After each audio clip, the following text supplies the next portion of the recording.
Bonjour à tous, bonjour à toutes. Alors je suis ravie de vous retrouver pour cette capsule numéro 3 de l'année 2016. Et j'avais envie pour cette troisième capsule de vous parler d'un sujet très vaste. Je pense que d'ailleurs on pourra y revenir pour d'autres vidéos, d'ailleurs des vidéos certainement plus longues puisque c'est un vaste sujet. Qu'est-ce que c'est? C'est la loi d'attraction. Alors par définition, la loi d'attraction, je dirais que ça fonctionne un petit peu comme des aimants. On dit souvent que les semblables s'attirent. Alors c'est la définition, on va dire, un peu propre de cette loi. Bien sûr, comme vous l'imaginez, elle est plus complexe que ça à mettre en place. Il suffit tout simplement de le mettre dans un contexte humain. Et la loi d'attraction consiste à être créateur de nos pensées. Et comme c'est aussi simple dans la nature de penser effectivement que les semblables s'attirent, il faut tout simplement penser à cette chose ou à la situation que vous voulez voir apparaître comme si elle était réelle. Et à partir de là, notre pensée devient créatrice et les choses que vous désirez arrivent dans votre vie. Alors c'est pas magique ce que je vous raconte, ça demande du travail, c'est des choses qu'on doit appliquer au quotidien.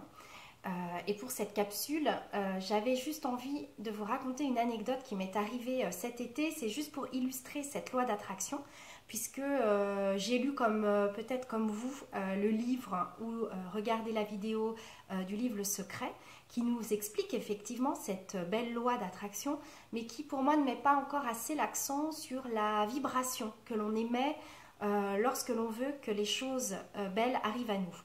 Et quand je parle de vibration, je parle en fait d'émotions que l'on a en nous. Et j'ai une belle une anecdote à ce sujet, puisque ça m'est arrivé il n'y a pas si longtemps que ça. C'était cet été, je suis partie en voyage, donc j'ai un petit garçon de 4 ans. Et c'était son premier voyage en avion, donc ça faisait évidemment des mois qu'on lui parlait qu'on allait partir en voyage. Donc évidemment, vous imaginez son excitation la veille du départ. Sauf que nous, à 18h, et on partait, je rappelle, le lendemain à 4h du matin, vers 6h du matin, et la veille, on se rend compte en fait que nous n'avons pas sa carte d'identité, puisque nous pensions en fait que de voyager en Europe, le livret de famille en fait suffisait, le livret de famille avec les parents, sauf qu'évidemment il n'y a pas de photo sur le livret de famille et que ça ne justifie en rien l'appartenance que nous avons et le lien de famille que nous avons avec notre enfant, ce qui est plutôt assez logique et légitime.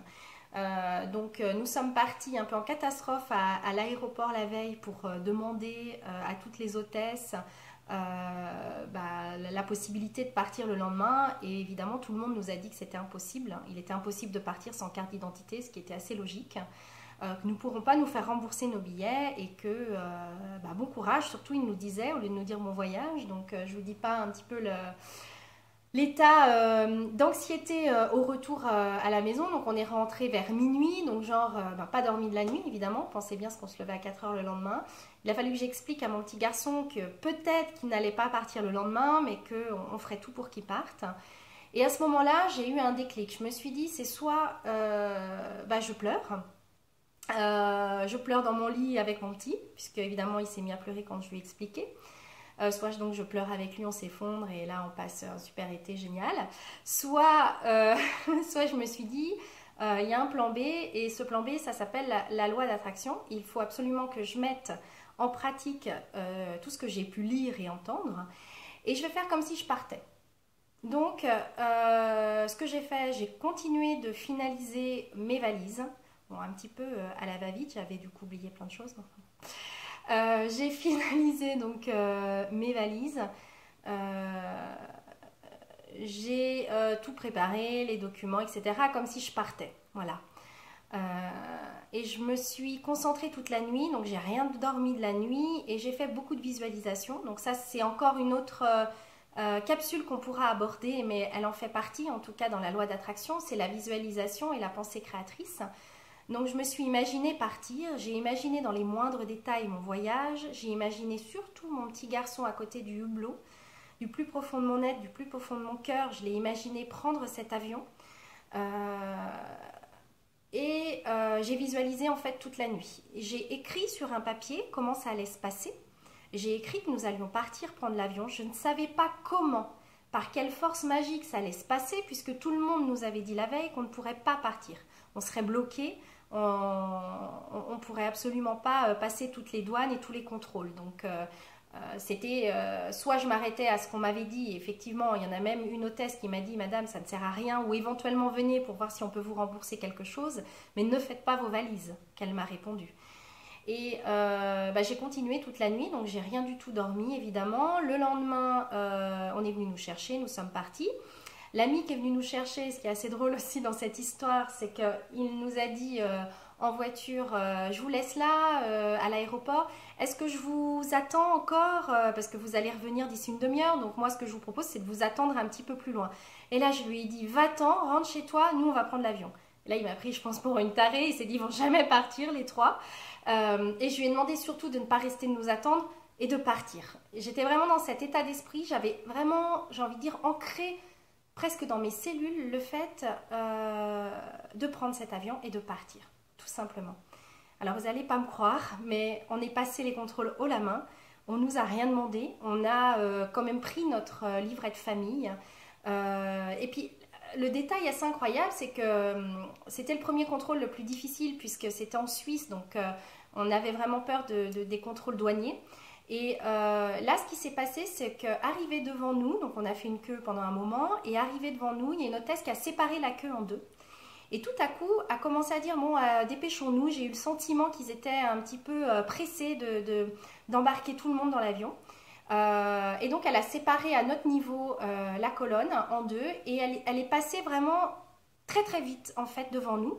Elle nous a demandé quand même les papiers, on a donné en fait le livret de famille comme si c'était tout à fait normal. Donc on a fait un acte, on va dire, de quelque chose d'assez évident. Et on est passé comme ça et voilà. Et mon petit garçon, la fin de mon histoire, c'est qu'il a réussi à s'asseoir à côté de son hublot et il a réussi à prendre son avion. Donc j'ai tout entendu après sur les lois, me disant que c'était possible effectivement, mais n'empêche que la veille, on nous avait bien dit qu'il serait impossible de prendre l'avion sans carte d'identité, ce qui était assez logique. Donc voilà, juste pour vous illustrer cette loi d'attraction. Alors là, elle n'était évidemment pas dans un contexte de vie de rêve, avec où chercher le job de ses rêves, on est d'accord. Je vous parle d'une anecdote qui n'a rien à voir, mais sur une vie de rêve, mais qui est tout à fait bonne illustratrice de ce qui peut vous arriver. Et j'ai réussi, je fais la même chose avec mes places de parc. Combien de fois j'ai rendez-vous et j'imagine avoir cette place de parc, surtout dans Genève.